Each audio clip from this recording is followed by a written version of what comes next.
Madame la Présidente, Madame la Ministre, Monsieur le rapporteur, Madame la Présidente de la Commission des Affaires culturelles, mes chers collègues, nous examinons aujourd'hui un texte qui dépasse de loin la technique juridique. Il touche à notre histoire, à notre mémoire collective et surtout à notre devoir de justice. La restitution interroge l'universalisme de l'art des œuvres culturelles, mais aussi les missions muséales du XXIe siècle, le dialogue nécessaire, fécond entre les peuples. La spoliation des biens, notamment durant les heures les plus sombres de notre histoire et notamment de notre histoire coloniale, n'a pas seulement privé des familles de leurs possessions matérielles. Elle les a dépouillées, d'une part, de leur identité, de leur dignité, parfois même de leur histoire. Derrière chaque objet, chaque œuvre, chaque bien concerné, il y a des vies brisées, des héritages interrompus, des silences imposés, des cultures déchirées.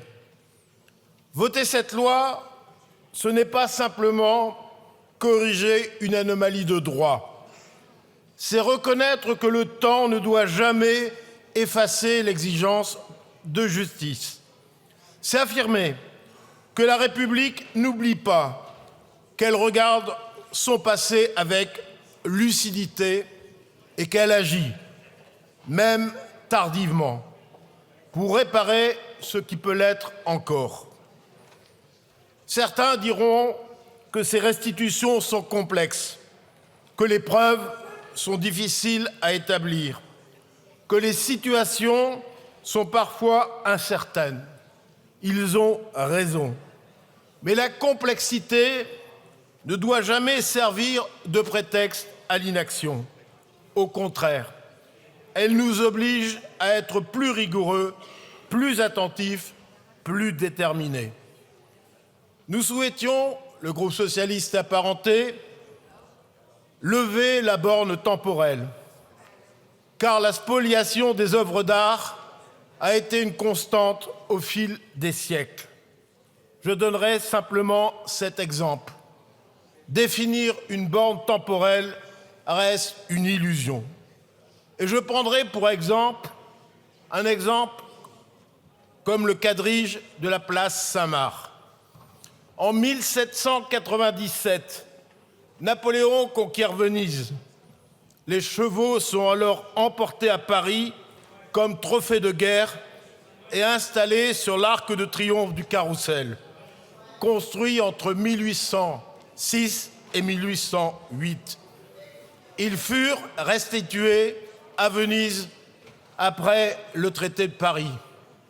Mais c'est oublier, mes chers collègues, que les Vénitiens l'avaient eux-mêmes dérobé en 1204, lors du sac de Constantinople. Ils l'ont emporté, mais ils l'ont aussi oublié qu'il venait d'ailleurs, c'est-à-dire du IIe et IIIe siècle après Jésus-Christ. Et donc, définir une borne temporelle relève de la gageure. Cette loi apporte un cadre clair, équilibré, Madame la Ministre, néanmoins, qui permettra d'avancer avec sérieux et humanité. Elle ne prétend pas réparer l'irréparable, mais elle ouvre un chemin vers la reconnaissance, vers la transmission de la vérité, vers une forme de réparation morale essentielle. En votant ce texte, nous envoyons, au-delà de cet hémicycle, un message fort, celui que la justice ne se prescrit pas lorsque les principes fondamentaux sont en jeu. Nous affirmons que la mémoire n'est pas un fardeau, mais une responsabilité. Nous montrons que notre République est fidèle à ses valeurs, même face aux pages les plus difficiles de son histoire. Mes chers collègues, il ne s'agit pas simplement d'un vote, il s'agit d'un engagement, celui de ne pas détourner le regard, celui de faire ce qui est juste, tout simplement. Je vous invite avec gravité et conviction à adopter cette loi.